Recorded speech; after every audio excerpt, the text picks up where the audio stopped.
Eu acho que essa CPI tem o dever de investigar a prevaricação de autoridades públicas, tanto em nível federal quanto em nível distrital, que tem responsabilidade com as manifestações do dia 8, e também me parece, nessa transição, que a troca repentina da gestão da Secretaria de Segurança Pública para uma cúpula altamente próxima da gestão Bolsonaro, ex-presidente que não havia reconhecido a derrota e fazia discursos, sim, de incitação de manifestações golpistas, quando não reconhecia a derrota, eu acho que trouxe um clima de tensão para o período posterior no Distrito Federal. Acho que a linha do tempo está muito clara. Há uma crescente de manifestações golpistas extremas e violentas e depredadoras, e o dia 12 é uma mostra disso, e eu acho que essa linha do tempo mostra para nós que houve, sim, do ponto de vista geral, omissão. Vamos apurar de quem ocorreu essa omissão, incitação e planejamento intelectual de altas autoridades da República Brasileira.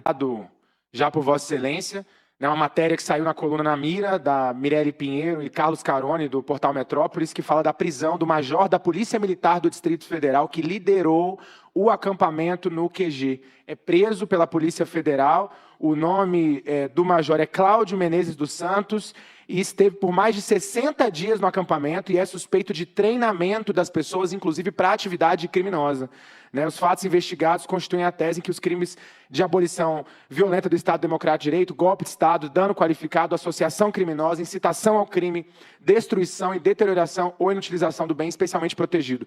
A gente está falando justamente da possibilidade de uma conspiração criminosa para um golpe de Estado envolvendo instituições e atividade, e o crime de prevaricação também. Então, é importante, a gente vai apresentar um requerimento de convocação, agora já está preso, foi parte de uma operação da Polícia Federal. Agradeço a presença do doutor Júlio Danilo, já tivemos muitas reuniões ao longo desse período, como presidente da Comissão de Direitos Humanos e ele, secretário de Segurança Pública do Distrito Federal, mediação, inclusive, em torno de diversas manifestações. Importante dizer isso, especialmente do campo político que eu faço parte, dos movimentos sociais progressistas desse país, e a gente participou e, felizmente, doutor Júlio, do campo que eu representei, a gente teve pouquíssimos incidentes ao longo do período que o senhor foi secretário de Segurança. Infelizmente, a extrema-direita golpista desse país, a gente não pode dizer a mesma coisa. Eu vou seguir fazendo algumas perguntas, assim, vou tentar ser bem objetivo. Doutor Júlio, a primeira coisa é que logo depois das eleições, ali no dia 30 de outubro, começou a mobilização dos acampamentos. Tiveram bloqueios na BR-080, 020 e na BR-251. Qual foi a orientação do governador Ibanez Rocha sobre esses bloqueios a partir do dia 31 de outubro e a ação da Secretaria de Segurança do DF?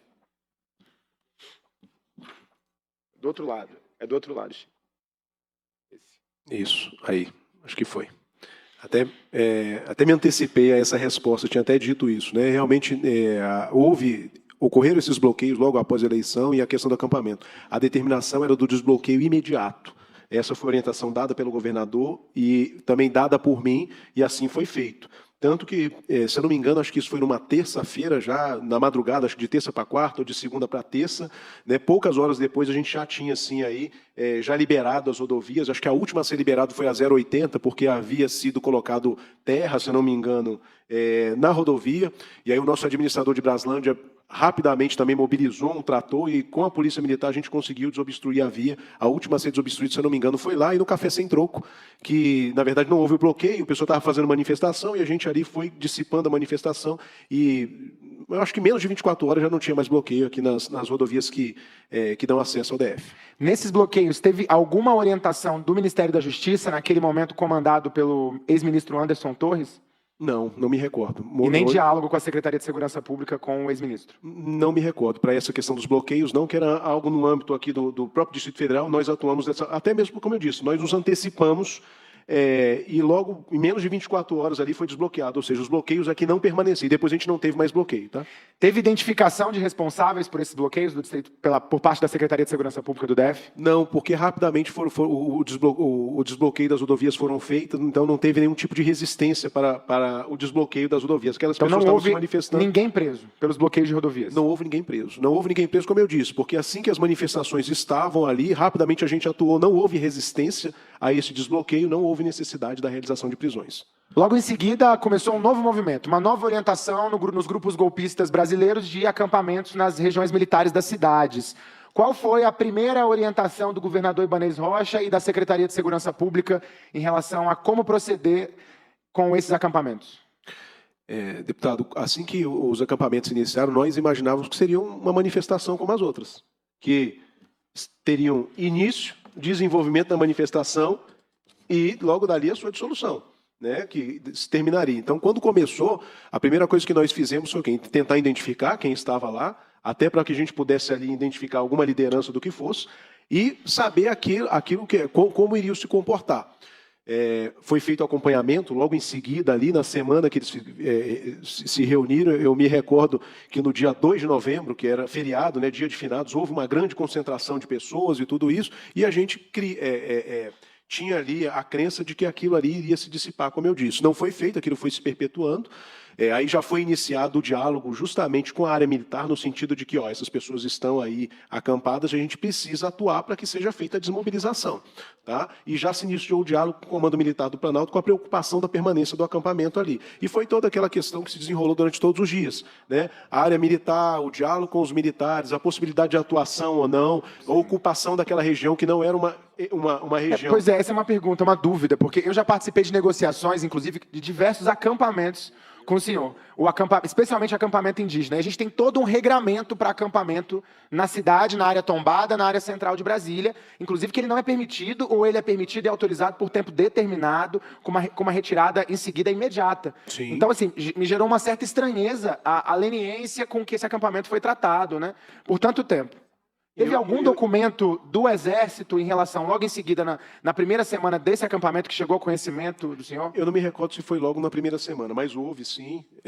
Inclusive até foi divulgado pelos meios de comunicação, isso tem publicação, eu acho que o Metrópolis publicou, o Correio Brasiliense. Houve demanda, sim, ao governo do Distrito Federal e à própria Secretaria de Segurança Pública, né? Como eu disse, foram realizadas reuniões, e aí é o que eu coloco, até leniência. Por nossa parte, deputado, e aqui eu faço a defesa, até que eu estava na secretaria e do próprio governo, desde o primeiro momento a gente atuou para que a gente pudesse fazer a desocupação. Inclusive, isso faz parte do protocolo nosso, como o senhor colocou, nosso, que eu digo no âmbito do Distrito Federal. Sempre que há ocupação de terra pública, aqui logo nós agimos para que seja feita a desocupação, sempre seguindo o protocolo. Diálogo, né, com as pessoas que ali estão presentes, a possibilidade de realocação daquilo, como invasão de terra pública, o que seja, né? E de área pública é da mesma forma, né? Assim a gente não permitiria. A diferença dali é que aquela era uma área militar, que não estava sob a jurisdição do Distrito Federal, né, do governo do Distrito Federal. Aquela área ali é de gestão, de jurisdição dos militares. Por isso que nós atuamos diversas vezes. Inclusive, e essa definição de jurisdição, ela é legal? Existem documentos legais, decisões judiciais?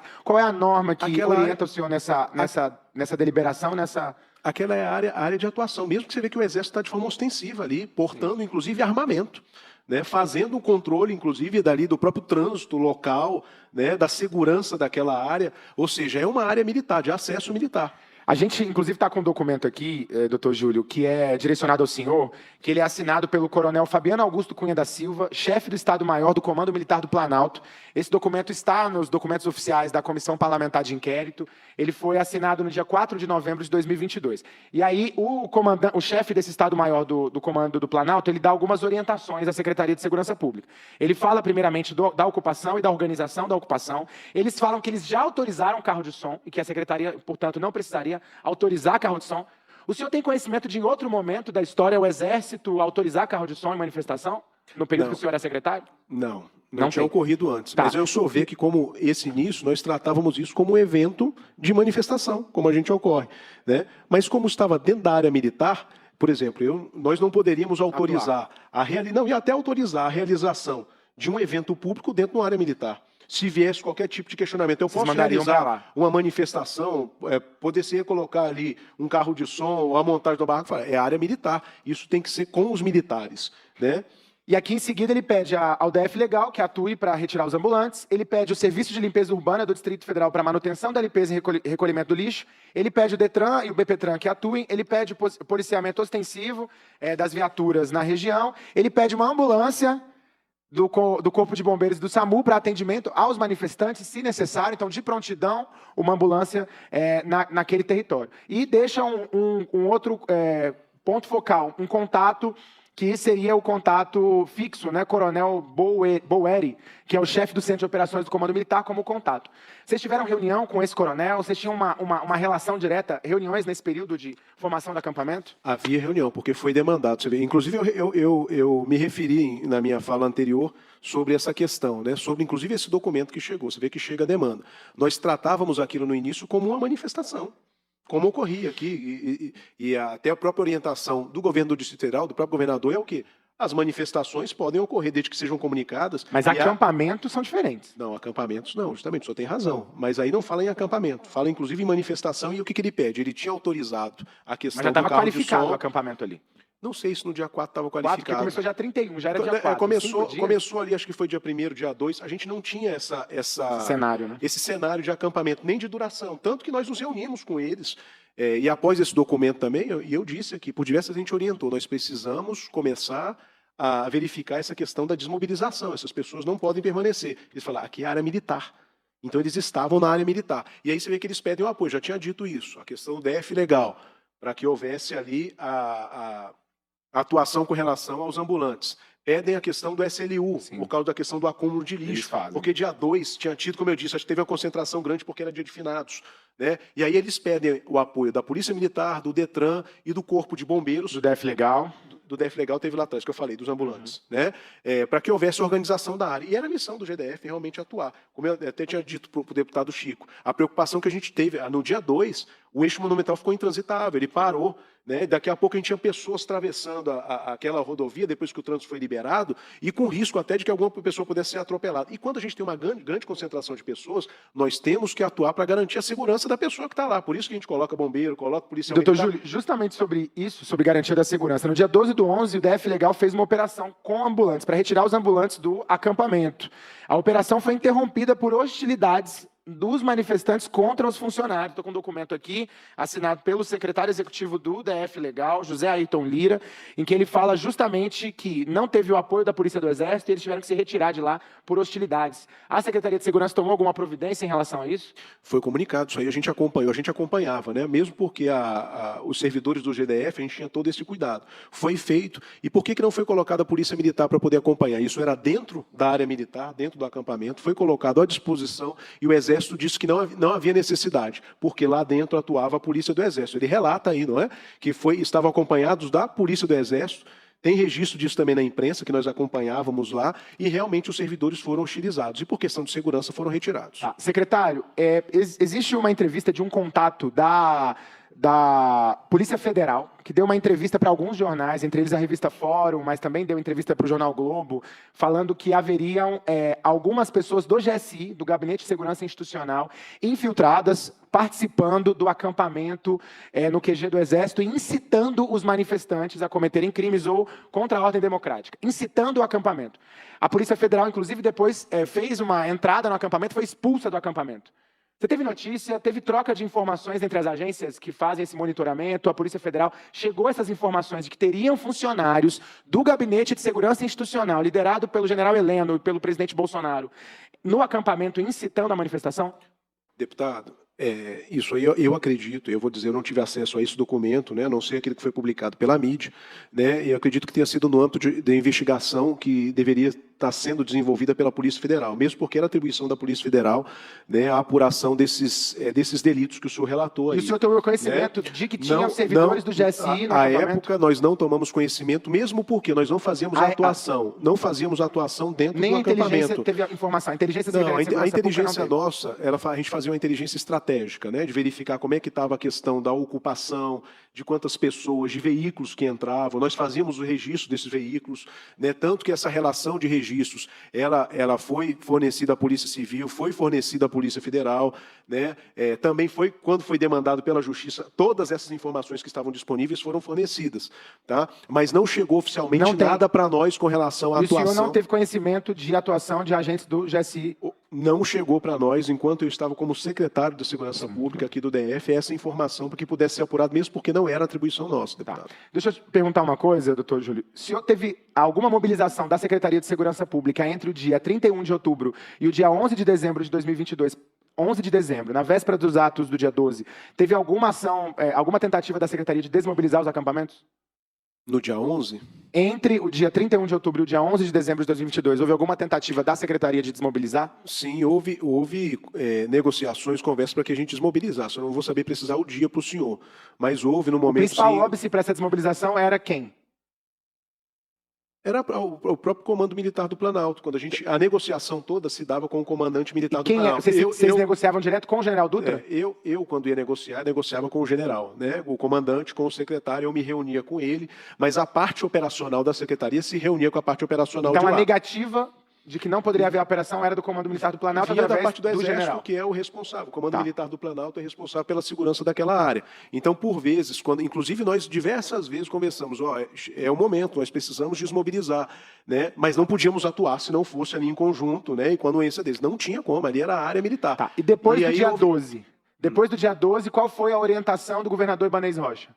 Teve orientação do governador Ibanez Rocha depois dos atos do dia 12? Teve orientação, sim, que era para que se adotasse todas as ações, possibilidades e gestões para a desocupação. Tanto que nós realizamos ali reuniões. E o senhor teve alguma informação, naquele momento, aí já no dia 12, de participação de agentes do Gabinete de Segurança Institucional do general Heleno, e ligado à presidência da República, do presidente Bolsonaro, de participação no dia 12 de dezembro de 2022? Não recebi Também nada. parte da denúncia veiculada pela imprensa e pessoas investigadas no Supremo Tribunal Federal. Não recebi nada nesse sentido oficialmente, nem na própria Secretaria de Segurança Pública, não detectamos nada oficialmente com relação a essa questão. O senhor já falou um pouco aqui sobre por que ninguém foi preso, né, um pouco da ação. Eu tive com o senhor no dia seguinte, eu, o deputado Arlete Sampaio, o deputado Érica Cocai, muito preocupados, né, também demandando a retirada do acampamento. O senhor já disse aqui outros depoentes que tentaram em seguida desmobilizar o acampamento e que teve um óbice novamente do general Dutra e do Comando Militar do Planalto para que o acampamento fosse desmobilizado. Sabe quantas tentativas vocês fizeram nesse sentido? Eu acho que foram duas tentativas, duas tentativas ostensivas, né, de realmente colocar à disposição efetivo do DF Legal e da Polícia Militar. Aí quando chegavam lá... Quando chegávamos lá, na hora da gente poder realizar a ação, vinha aí a própria orientação pelo Comando Militar do Planalto de que não, chegou a orientação do comando a primeira vez que aconteceu, chegou dizendo que não queria que não fosse feito naquele dia, né, porque eles iam fazer gestões junto com as pessoas que ali estavam para a desocupação.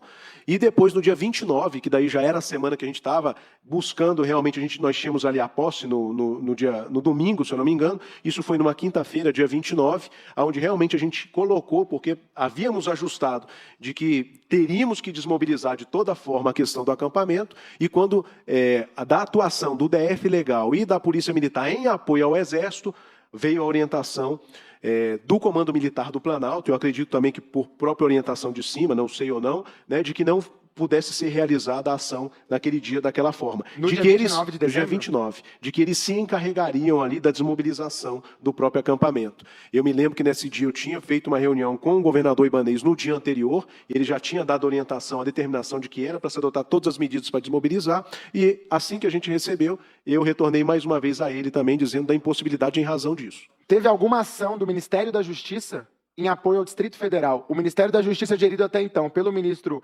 Anderson Torres, em relação aos atos do dia 12, já que a segurança pública do Distrito Federal, como o senhor já disse, é compartilhada, né, pelo menos do ponto de vista da informação, das agências de inteligência, teve apoio do ministro Anderson Torres, porque ele é criticado, inclusive, pela imprensa, pela ausência, pela omissão de posicionamento, ou pelo posicionamento muito leve em relação a esses manifestantes. Então, teve apoio? A atuação foi da Polícia Federal, né, que é vinculada ao Ministério da Justiça.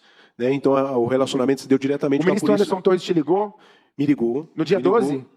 No dia 12 ou no dia 13, não me recordo, não tenho como precisar. Qual foi o teor da conversa? Não, ele gostaria de saber realmente aquilo que tinha se passado, o que se tinha, como é que estava a questão do andamento das ações no âmbito do Distrito Federal, né, e eu relatei rapidamente a própria atuação, né, das forças de segurança, e de que havia... Ele disse alguma providência que ele tomaria? Não me disse o que ele faria, nem, lógico, né, o que deveria ser feito.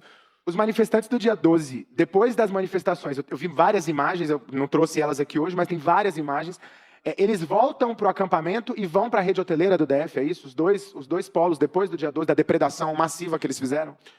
Eu não tenho como precisar isso ao senhor, mesmo porque no dia 12, o que aconteceu? Né? Assim, logo após os atos ali, eu me desloquei para a área central, fiquei na parte de trás da Polícia Federal, que a gente estava no embate, dei a volta atrás. Depois a preocupação que nós tínhamos é porque o presidente Lula estava hospedado no hotel do outro lado, então houve um reforço da Polícia Militar também para que os manifestantes não chegassem do lado sul. Fui lá também para verificar como é que estava, e logo em seguida ali, estava lá com o pessoal, eu fui chamado, né, e aí pelo próprio doutor Andrei, que é o chefe da segurança, à época era o chefe da segurança, para que ele queria algumas informações em relação a isso, me reuni com ele e depois voltei, já por volta de meia-noite e pouco, lá para o prédio da Polícia Federal. Então, não tenho como precisar, mas o que a gente coloca... Mas teve uma reunião com a rede hoteleira no dia seguinte... teve uma reunião da rede hoteleira. E hoteleira. eles estavam preocupados porque, segundo o Coronel Naime, eles afirmaram que os próprios depredadores parte deles estaria Parte dos hospedados na rede hoteleira. manifestantes estariam hospedados ali, parte dos manifestantes, como eu disse, estavam no acampamento. Foi feita uma reunião com a rede hoteleira porque eles estavam preocupados, lógico, né, com aqueles atos que se passaram na área da cidade. Até então, nunca vi. E mesmo assim, nessas 24 horas, não foi possível fazer nenhuma prisão em flagrante. Deputado Félix, as prisões em flagrante deveriam ocorrer... Não é o secretário que faz, mas eu digo do conjunto. Mas eles deveriam ocorrer logo após o ato, depois não estavam mais em situação de flagrância essa situação. Mas as prisões foram feitas devido às investigações que foram realizadas ali. O que a gente poderia fazer, o que ocorreu logo no dia 13, e aí eu tenho, inclusive isso está nas redes sociais da própria Secretaria de Segurança Pública, foi feita essa reunião, né, com a Polícia Civil, Polícia Militar, Polícia Federal, para que nós pudéssemos ali identificar e responsabilizar as pessoas, e assim foi feito. Tá certo. Não, acho que, secretário, doutor Júlio Danilo, acho que é muito importante a contribuição que você dá nessa CPI. Você foi secretário de Segurança Pública durante todo esse período. A gente viveu a posse. Obviamente que a posse era um momento excepcional, porque também tinham 300 mil apoiadores do presidente Lula em Brasília, e muita gente fala que, o óbvio, os manifestantes contra o presidente Lula não iam cometer uma ação suicida no dia 1º de janeiro. Mas a gente sabe que tinham riscos, inclusive teve a denúncia do risco de tiro, que a Secretaria de Segurança e a Polícia Federal investigaram, que estavam armando contra o presidente Lula. Então, acho que é importante a sua colaboração hoje aqui, a sua reflexão, para a gente entender quais eram os óbices. E eu acho que a linha do tempo, o resumo que a gente tem hoje é que a linha do tempo nos mostra que houve uma longa preparação desse grupo especializado extremista, golpista, para efetivar atos extremos e tentativa de golpe de Estado nesse país. Se articularam com pessoas especializadas, como o caso de pessoas dentro das forças de segurança que foram presas, acabaram se beneficiando pelo fato do ex-presidente, que não tinha reconhecido ainda sua derrota, continuar na presidência da República do país. E as autoridades que até então respondiam como autoridades federais eram nomeadas pelo ex-presidente da República, então, de alguma forma, do meu ponto de vista, se beneficiaram por um ambiente no Distrito Federal contraditório em relação a isso.